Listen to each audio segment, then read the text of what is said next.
muy buenas tardes para todos. Vamos entonces a dar inicio a la clase en el tema que corresponde a un grupo de enfermedades que se llaman glucogenosis.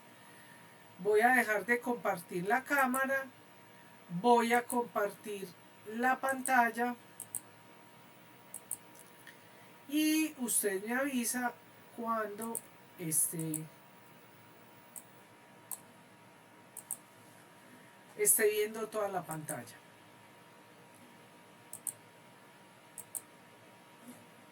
¿Listo? Ya se ve bien.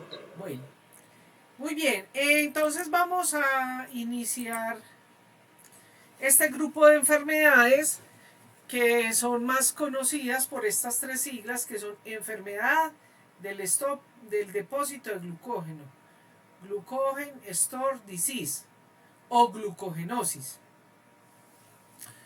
Entonces, para poder entender este grupo de enfermedades tenemos que entender cuál es la función del glucógeno. El glucógeno es la molécula de depósito de la glucosa.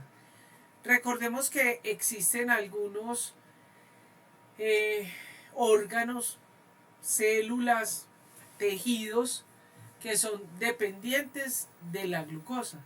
Eso quiere decir que o no pueden utilizar otros combustibles o otros combustibles que le provean la energía.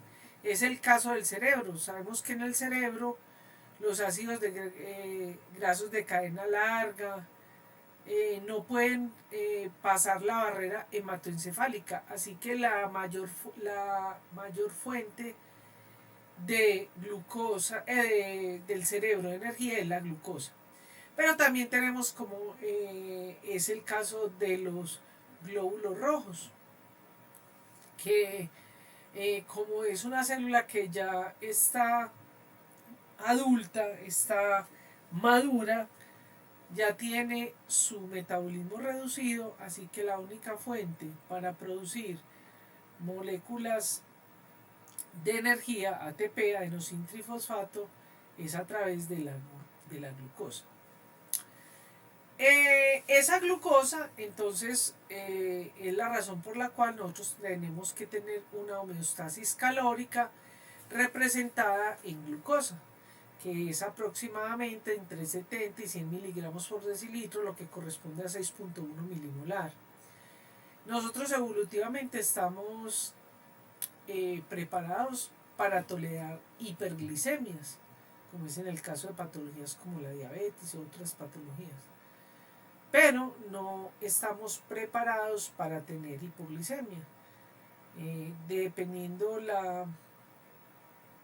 el estado bioquímico y fisiológico del individuo, incluso una hipoglicemia por debajo de 50 y 40 puede comprometer la vida o la integridad del individuo.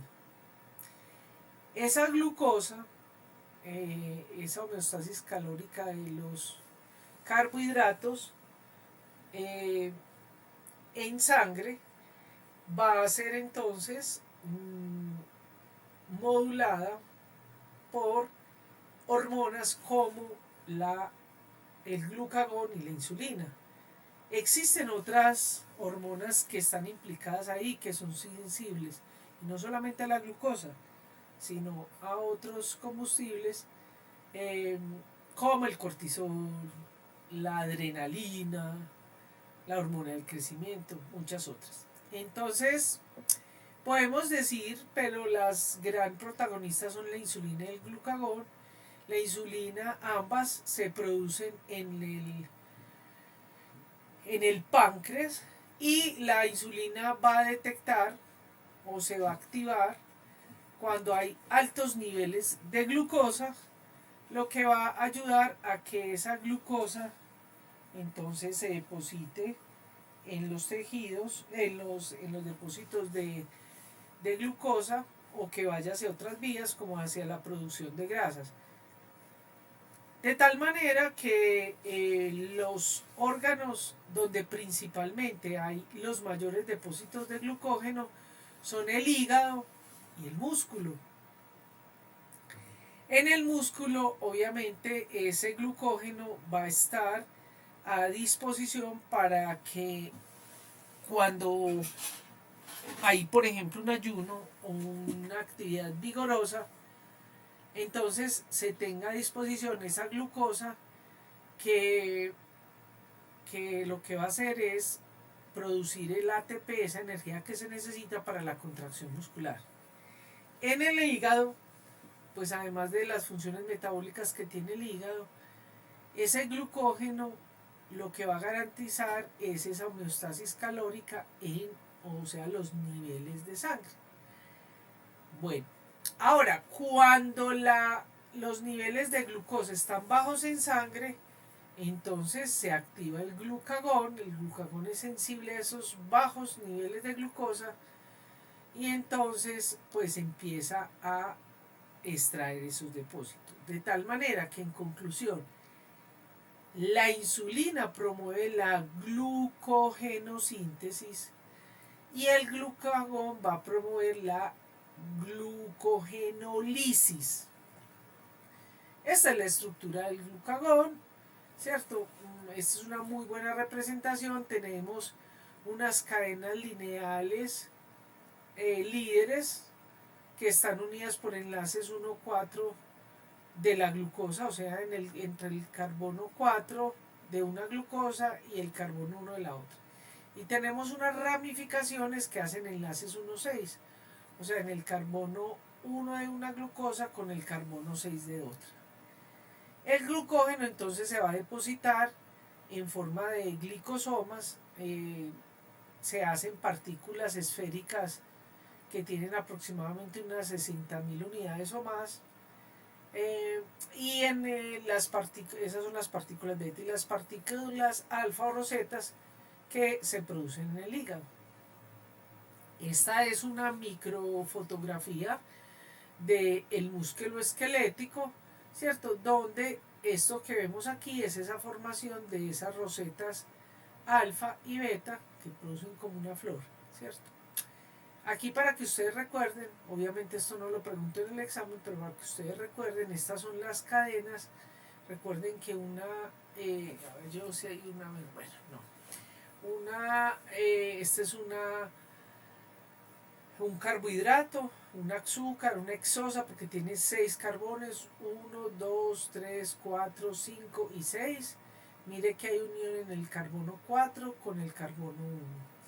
Están los extremos reductores y los no reductores. Los reductores son los que están pegados a la glucogenina y por aquí es por donde crece y se modifica. Eso va a ser muy importante en nosotros los animales porque se van a guardar muchas cadenas de glucosa en muy poco espacio. Entonces tenemos una serie de batería de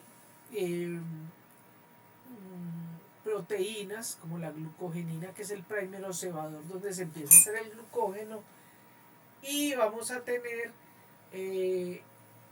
enzimas que van a estar armando y desarmando, ramificando y desramificando ese glucógeno. Bien, entonces básicamente es aquí un resumen, ¿cierto? El metabolismo del glucógeno entonces está basado en la glucogenosíntesis o glucogénesis y la glucogenólisis o degradación. Recordemos que lo primero que hay que tener en cuenta es que el GLUT, que es para la síntesis y producción, la glucosa entra a través de los GLUT y esto se convierte en glucosa 1,6-fosfato. Luego ese fosfato se pasa al carbono 1 con una fosfoglucomutasa y luego se le va a poner un nucleótido de UDP, uridindifosfato, glucosa, que queda activado para seguir produciendo el glucógeno. Y ahí funciona entonces la enzima ramificante y tenemos el glucógeno ya hecho y cómo vamos sacando esas unidades de glucosa, ¿cierto? Con la enzima ramificante se convierte en glucosa 1-fosfato y así va a las diferentes fuentes, sea para ir a la glucólisis o para otros destinos. Por eso en la función del glucógeno es muy importante pensar que no solamente es para la homeostasis calórica, sino que está articulado a otros metabolismos. Recordemos entonces que el metabolismo de los carbohidratos a nivel hepático, bueno, en general en cualquier parte, pero a nivel hepático, nosotros hoy estamos centrados hacia el glucógeno y dándole una importancia relevante a la glucosa como fuente de energía. Pero recordemos que también la glucosa o algunos de sus derivados sirven para producir una serie de moléculas, como ya lo debieron haber visto en los videos de galactosa, y unos derivados pues, que son importantes en el metabolismo y que aquí en estas enfermedades pueden cobrar importancia. Lo mismo que los transportadores, porque algunas de las glucogenosis, recuerden que la mayoría de errores innatos del metabolismo están relacionados con deficiencia de enzimas, pero en algunos casos son proteínas, en este caso proteínas que son transportadores como es el gluten. Bueno, aquí entonces vemos los GLUT. Recordemos que los GLUT han sido aproximadamente 14 han sido descritos. Hay unos que se llaman GLUT-S que son dependientes de sodio. Entonces hay que tener en cuenta que algunos GLUT también no solamente pasan glucosa, sino que pasan otras azúcares como la galactosa, como la fructosa. Entonces, nosotros consumimos la glucosa, ellos entran al enterocito por los diferentes, recuerden que cada célula tiene expresión de GLUT1, 2, lo que sea. Aquí en este caso tenemos al GLUT5 y al GLUT2, y ya entonces esos carbohidratos pasan a la sangre porta y van al hígado. También tenemos que tener en cuenta que el control de ese metabolismo del glucógeno pues va a depender de las hormonas, como ya las mencioné, el glucagón, como es la insulina, pero también está, por ejemplo, la adrenalina, porque estas hormonas lo que van a hacer es dirigir hacia la degradación de glucógeno, es decir, obtener de los depósitos de glucógeno glucosa, o por el contrario, por los excesos de glucógeno tenemos que sintetizar el glucógeno para guardarlo. Esto puede ser tanto en el músculo como en el hepatocito. Bueno, aquí vemos entonces cuán importante es en estas vías de la glucogenosis, del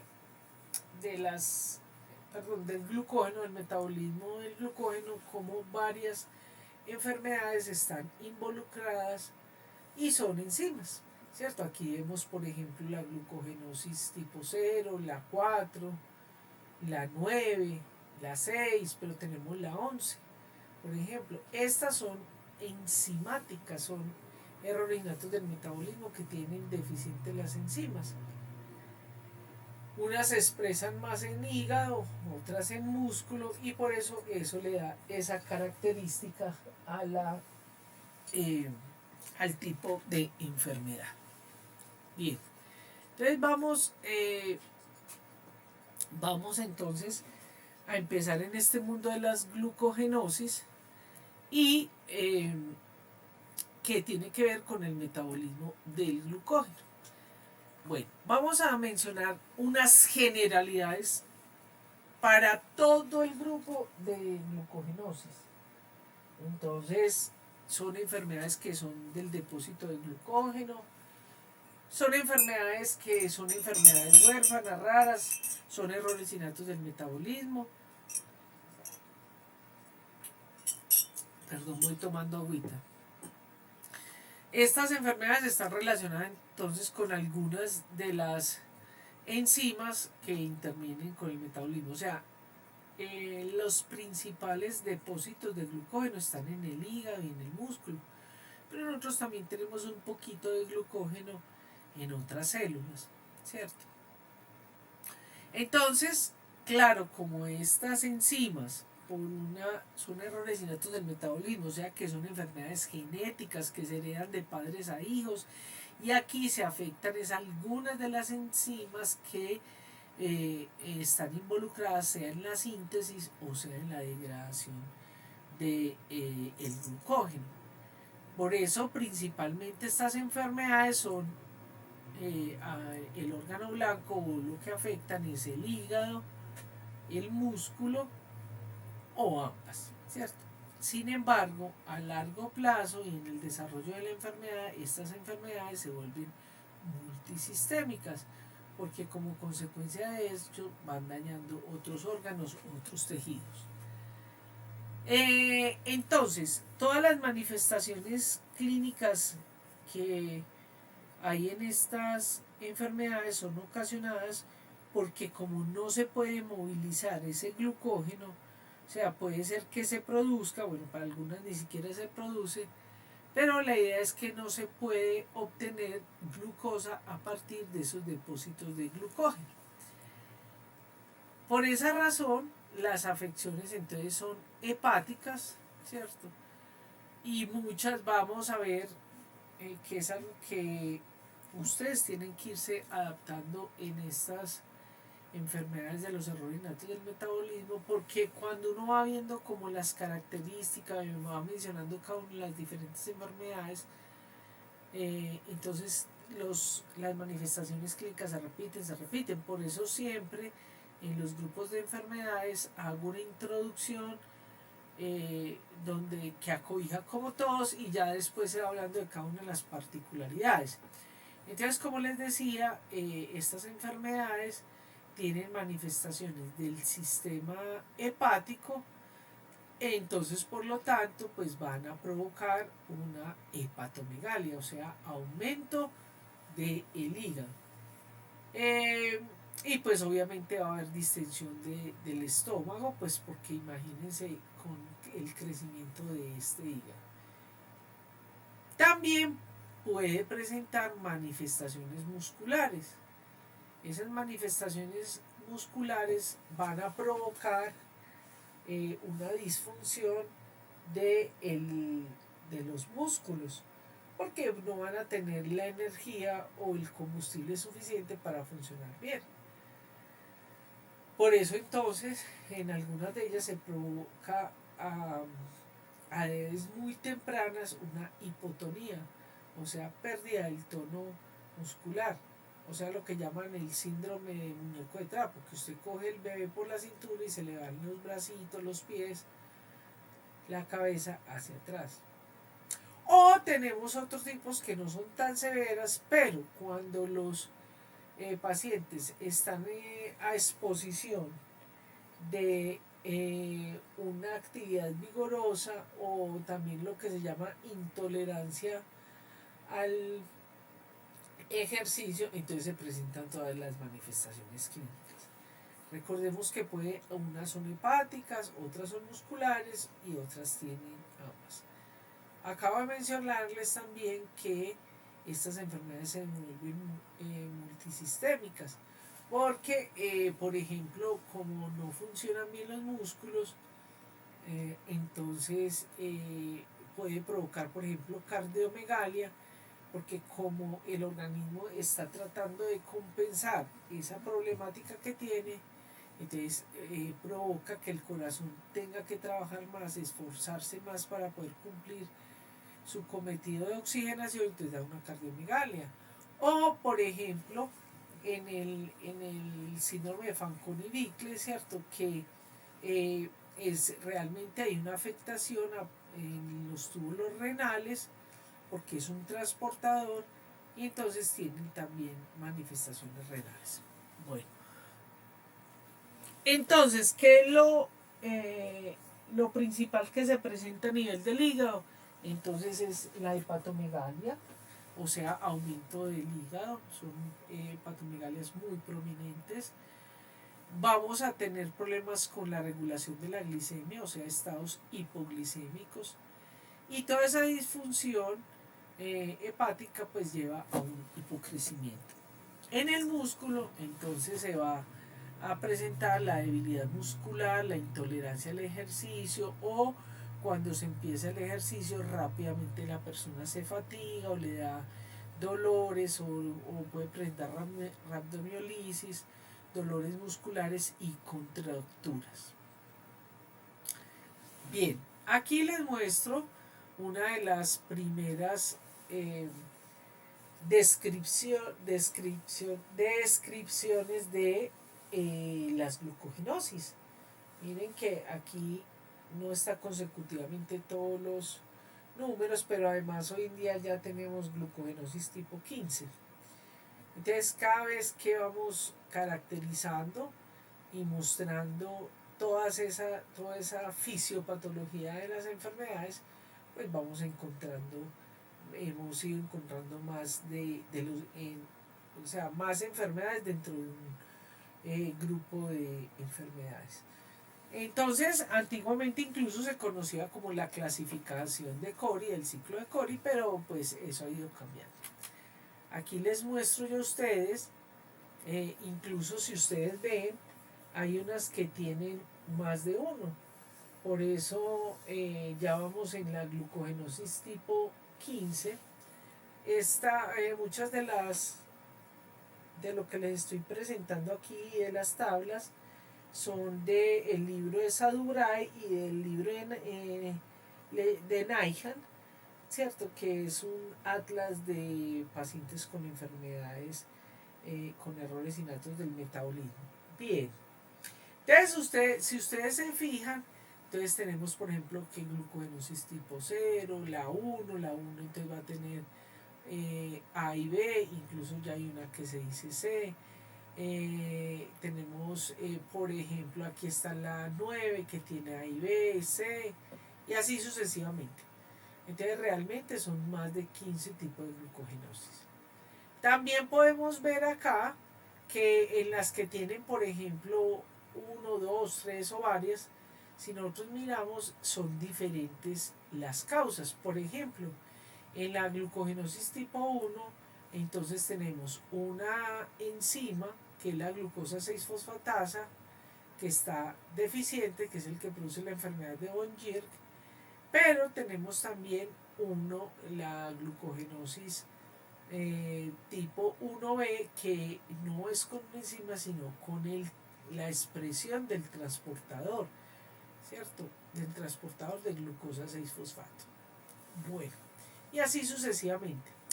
También vemos que hay muchas de ellas tienen lo que se llama un epinónimo, es decir, nombre parecido. Y eso todavía en nuestro medio es importante porque incluso en la clínica no te dicen, no es que este chico tiene una glucogenosis tipo 2, no, sino que tiene una enfermedad de Pope, una enfermedad de Cori, o de Andersen, o de Tarui,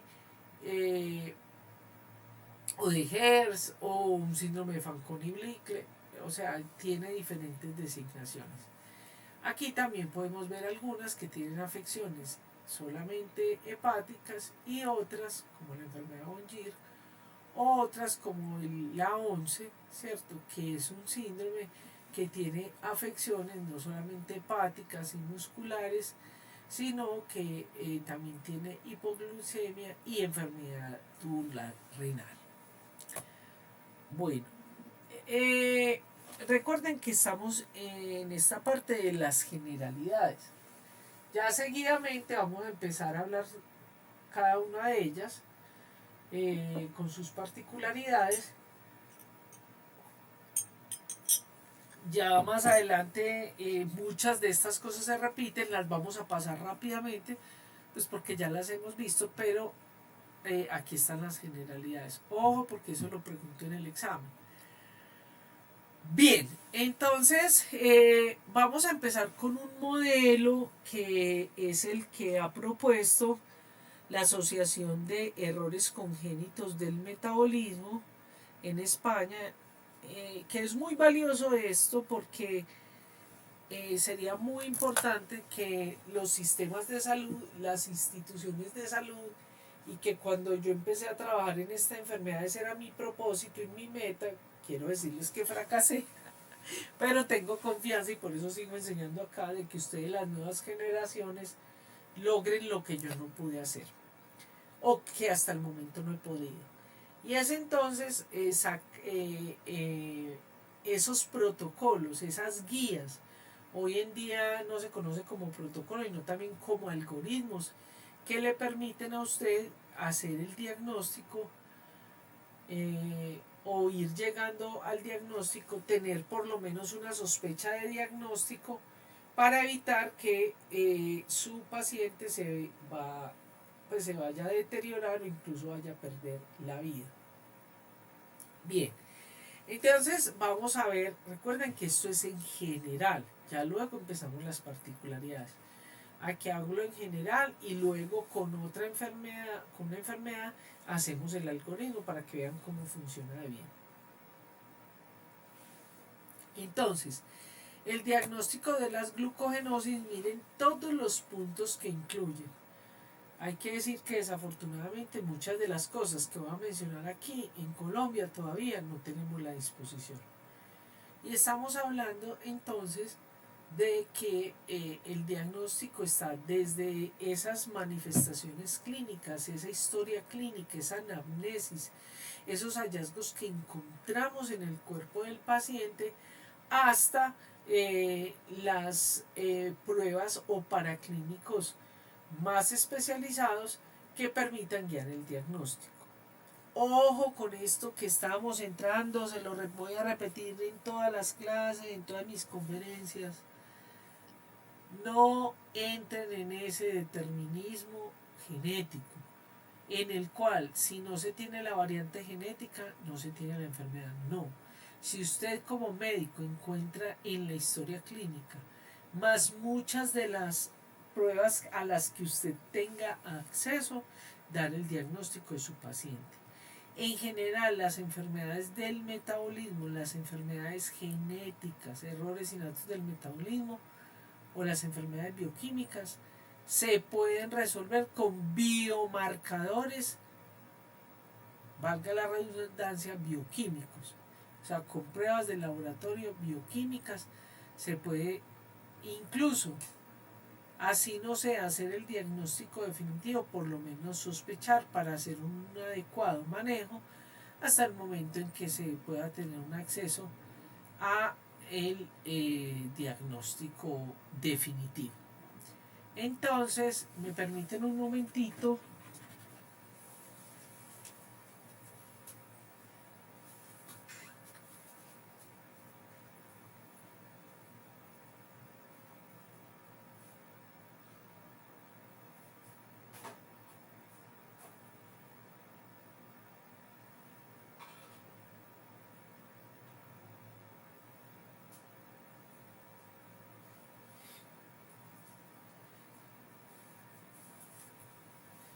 Disculpen que tenía que traer un poquitito de agua porque se me va secando la boca. Bueno, entonces realmente el diagnóstico, y como lo habíamos mencionado en la introducción de estos errores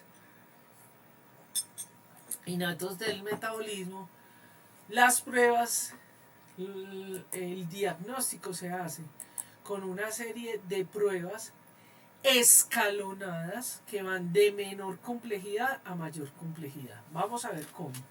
Entonces, ya después de que usted ha visto esas manifestaciones clínicas, ¿cuáles son las que vimos? Entonces, que usted ve que hay una hepatomegalia, que hay una hipotonía, usted empieza a ver paraclínicos o pruebas de laboratorio.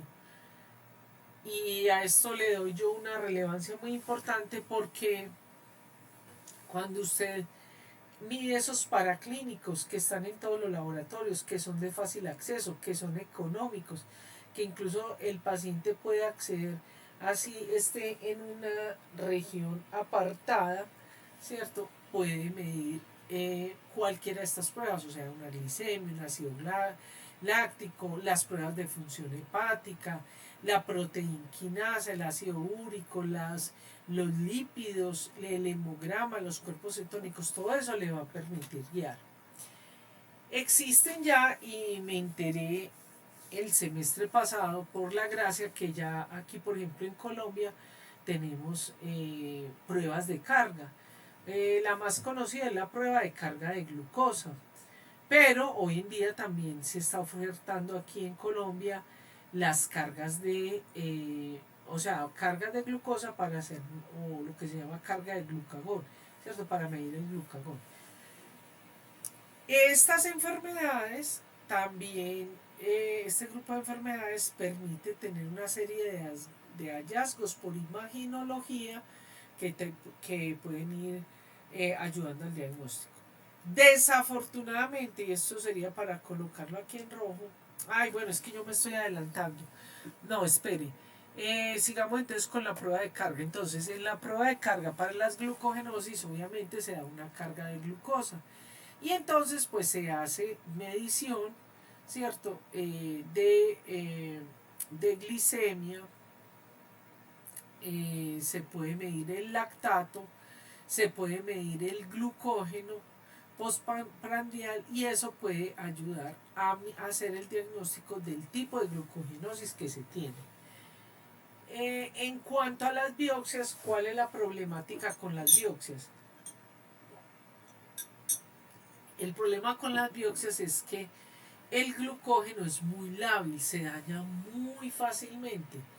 Entonces, para que eso no suceda, tiene que haber un protocolo muy bien implementado para que haya una cadena de frío que permita que el glucógeno no se deteriore.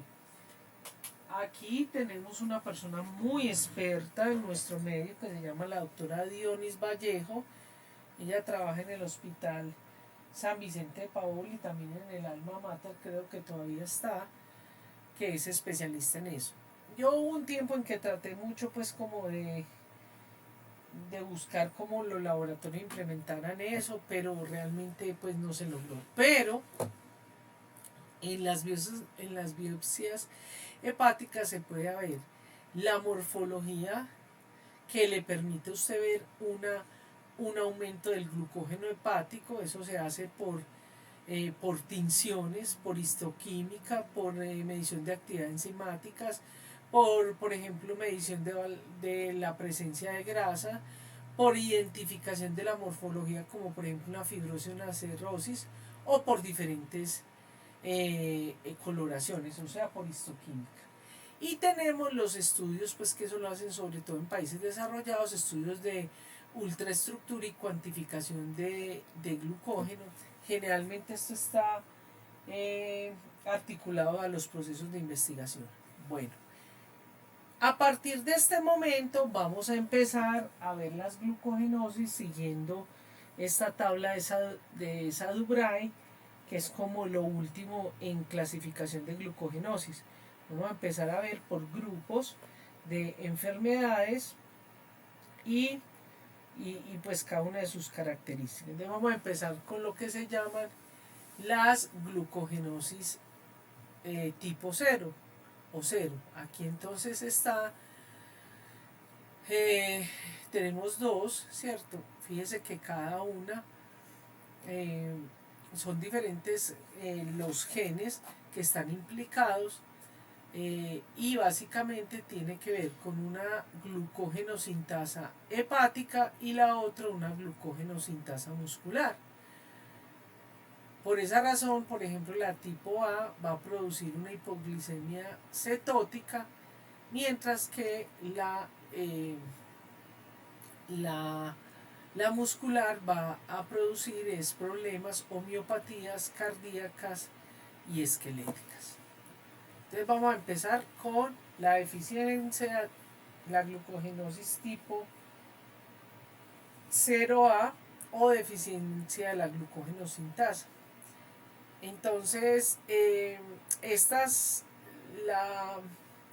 uno de los rasgos más característicos es que se va a presentar, o la sintomatología se va a dar en el momento en que el paciente tiene un ayuno, incluso algunos con ayuno temprano.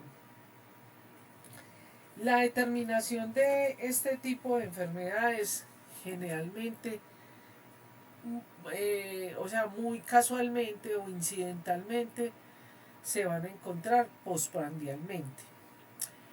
Bueno, entonces lo que va a ocurrir es que va a haber una hiperglicemia prandial y glucosuria.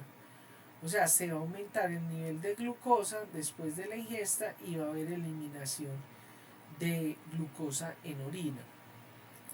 Y cuando están en el ayuno van a hacer una hipoglicemia cetósica. Esto se va a presentar en lo que se llama la infancia tardía o después del destete. ¿Por qué? Porque no es que no se presente, sino que los bebecitos cuando están con el en la seno de la mami, pues entonces ellos cada que lloran, pues les dan su alimento, entonces pues no, como no hacen picos de hipoglicemia, pues no se detecta.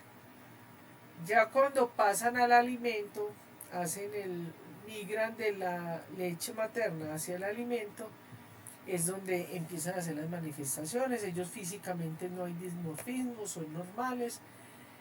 Empiezan entonces, incluso muchas veces no se dan cuenta, pues no se alcanzan a dar cuenta, sino que hay un crecimiento deficiente, están por debajo de la talla del percentil de baja de talla y peso, pueden llegar a presentar osteopenia.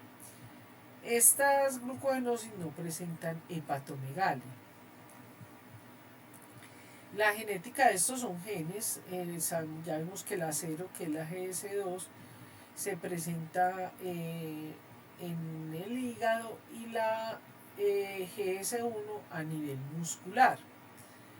Existe esta variante genética que es la más frecuente, que es un cambio de arginina de posición 246 por un codón de parada. Realmente es un trastorno raro. Entonces, ¿qué es lo que sucede en ellos? Que cuando hay este tipo de variantes genéticas, entonces hay una deficiencia de la glucógeno-sintasa hepática. Bueno, dependiendo del gen, ¿no? Pero hablemos de la hepática.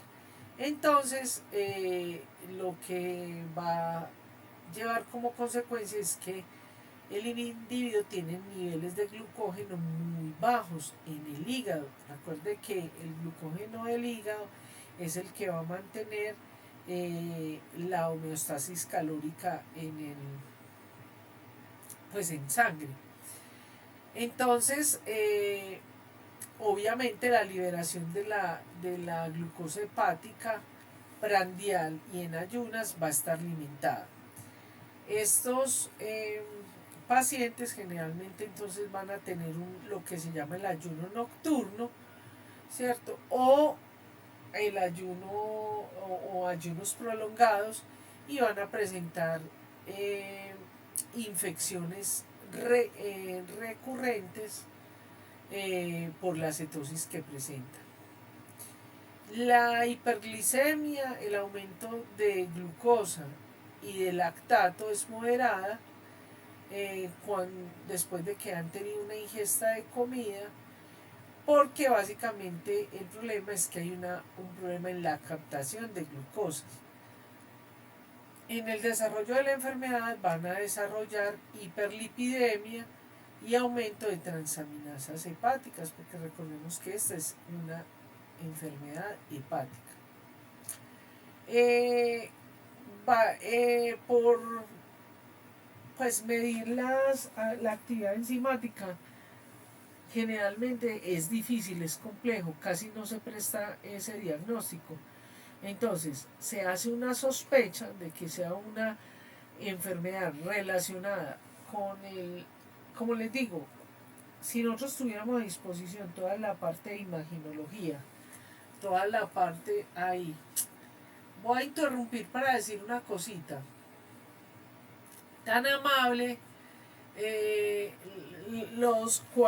cuando se salgan del espacio me tienen que decir, porque resulta que si se salen del espacio se cierra la clase y yo sigo la clase y no me doy cuenta, como pasó en la clase pasada. Entonces, por favor, me tienen que decir cuándo se retiran para yo saber, pues que estar verificando que no se cierre. Bueno, aunque también voy a hacer por aquí, vamos a hacer aquí una cosita.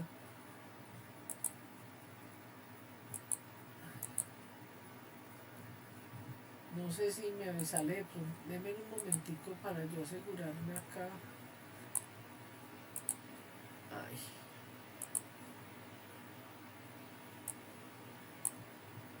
Para que no nos pase lo de la vez pasada.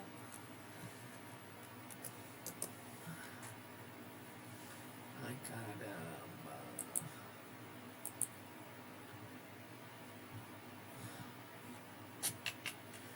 Denme un minutito. A ver, ¿cómo hago yo?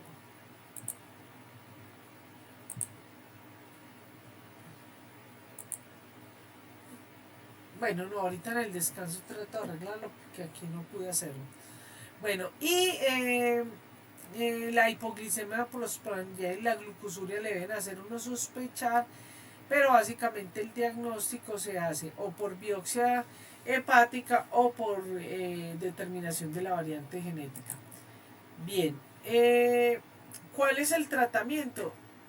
No existe un medicamento específico para esto, simplemente lo que se previene es la hipoglicemia, o sea, evitar los ayunos, las hipercitosis y la hiperlactatemia.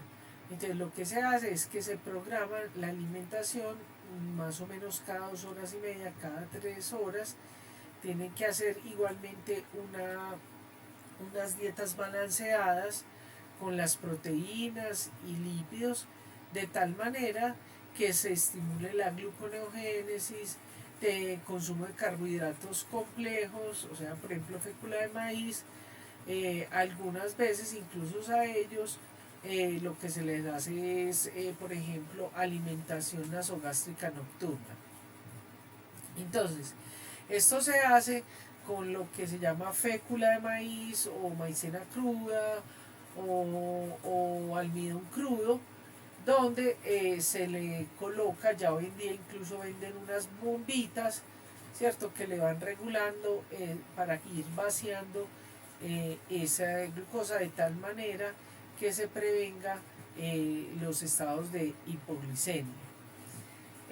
También hay que mirar y prevenir que no haya cetosis en ayuna, porque a largo plazo eso crea un problema a nivel renal.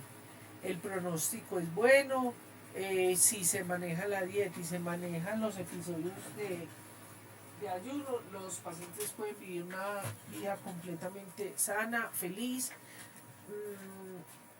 y no tiene desenlaces como lo vamos a ver en algunos, es decir, que haya algún tipo de patos de, por ejemplo, hígado graso, luego fibroso, luego cirrótico y de pronto un hepatocarcinoma. Ya cuando los niños son mayores y adultos, pues no hay menos hipoglicemias porque ya ellos mismos se regulan. Bueno, vamos a pasar al segundo grupo, que son las tipo 1. Dentro de la tipo 1 está la glucogenosis tipo 1A y tipo B.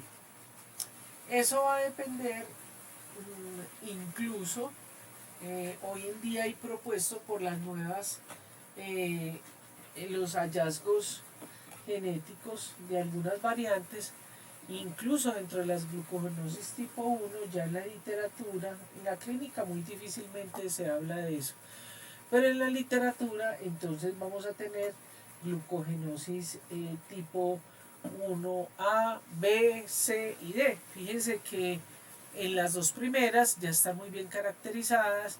Se está hablando de la enzima o el traslocador, ¿cierto? De glucosa 6-fosfato, se saben los genes que están implicados, Pero tenemos estas otras dos como la fosfotraslocalasa y la glucosa traslocalasa que se ha ido publicando como los rasgos de estas enfermedades, pero todavía no se sabe el cromosoma, no se sabe el gen implicado. Se sabe que este es el gen que implica una deficiencia de esta enzima, pero pues todavía no está bien caracterizada.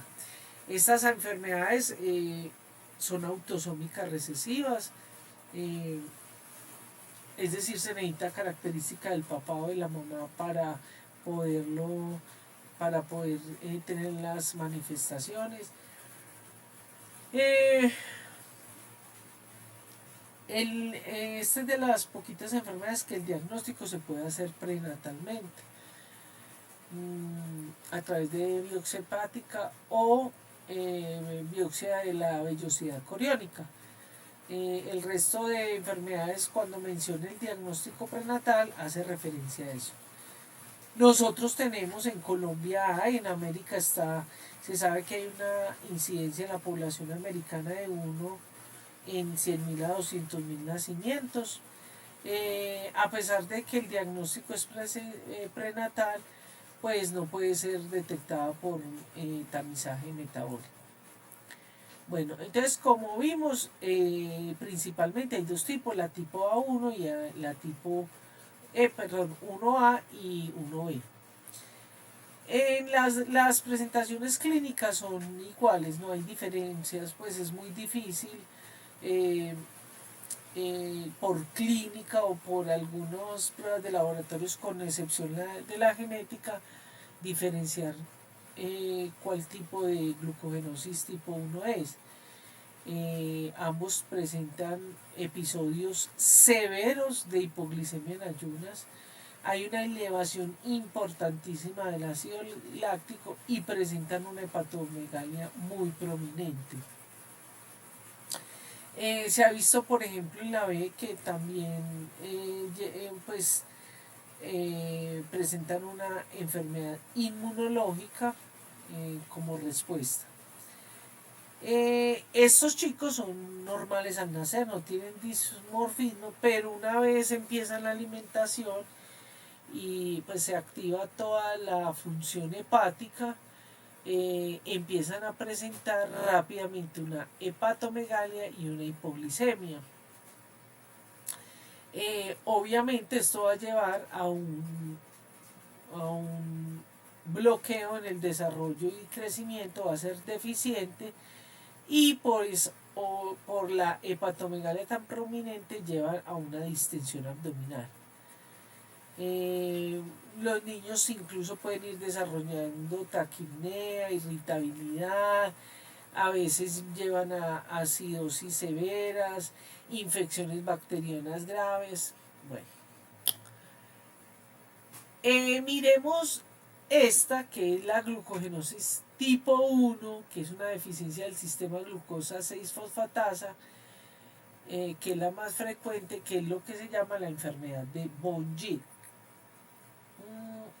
La enfermedad de von Gil se llama así por la persona, el alemán que la describió. Es una enfermedad que generalmente se empieza desde que están muy pequeñitos y ellos entonces presentan una hipoglicemia severa, muy baja, que generalmente los lleva pues a urgencias, y es lo que hace que el grupo de salud empiece a buscar qué está pasando. Aquí no se hace, pero la prueba del glucagón y la adrenalina, donde se puede hacer, va a mostrar que hay un incremento de ácido láctico en sangre, y la hepatomegalia, que a medida que va avanzando y va creciendo la enfermedad y va creciendo el niño, pues es más prominente. Estos niños tienen lo que se llama el aspecto de muñeca, o sea que son con sus mejillas muy hinchadas, pero las extremidades son largas, delgadas y tienen un abdomen prominente por la hepatomegalia. tienen intolerancia al ayuno, obviamente, y presentan niveles altos de ácido láctico, de colesterol, de grasas en sangre. Bien. En la pubertad, ellos entonces tienen retraso en el desarrollo y crecimiento, sobre todo en la pubertad, en la aparición pues de esa transición de los niños a los jóvenes. Entonces se retarda el crecimiento del vello púbico, en los hombres del vello facial, en las mujeres la menarquia, etc. Tienen elevado el ácido úrico, que lo puede llevar a una gota, y ya cuando la enfermedad está avanzada, no se ha controlado y no se maneja adecuadamente, entonces ya puede desarrollar adenomas hepáticos, puede provocar cálculos renales por la alteración hepática que hace. Entonces, por ejemplo, los cristales de ácido úrico y otros compuestos hacen que puedan llevar a una insuficiencia renal. Como tienen problemas en el desarrollo y en el crecimiento, porque es una enfermedad hepática, entonces pueden presentar osteoporosis, aumento de proteínas, proteinuria, es decir, proteínas en orina, y microalbuminuria, excreción de albúmina en orina. Bueno, entonces los niños presentan niveles de azúcar muy bajos. Bueno, no, esto ya lo habíamos visto, ¿cierto? El diagnóstico, como les dije, se puede hacer por amiocentesis o por biopsia de vellosidad coriónica. No es posible detectar midiendo la actividad enzimática. La clínica que los va a llevar a ustedes es que cuando hacen las pruebas de laboratorio, entonces tienen hipoglicemia, tienen hepatomegalia, tienen hiperlipidemia, tienen acidosis láctica. Entonces, este tipo de enfermedades, ya para diagnosticarlas, hay que hacerlos o por determinación de enzimática, que nosotros no lo tenemos en nuestro medio.